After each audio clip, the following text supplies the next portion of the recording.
One side thinks we're being progressive, and the other side thinks everything's being done wrong. One side thinks all things are finally falling together. The other side thinks everything's falling apart.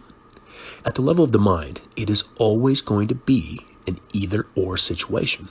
So progressive is simply the other side of the coin of what has been doing in the past, but still the same coin.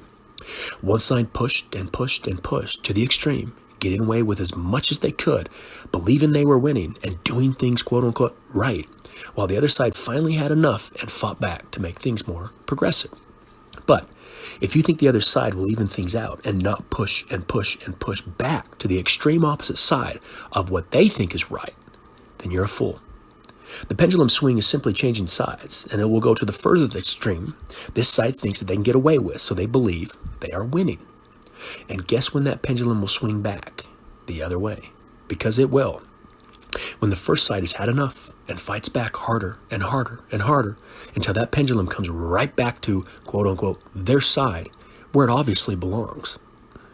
Again, this shift in consciousness happening now is bringing more people up, but going from second to third grade still leaves us with an elementary school mentality. We do not have the capacity as a human with our minds and the way they were built to center things out. We will push to one extreme or the other until something or someone breaks, specifically the other side, always making sure what they think is right is being stood up for and fought. This is the very simple, logical explanation of what everyone can see with their own eyes right now.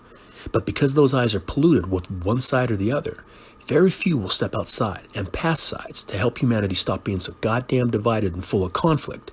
And until then, no change of significance will happen.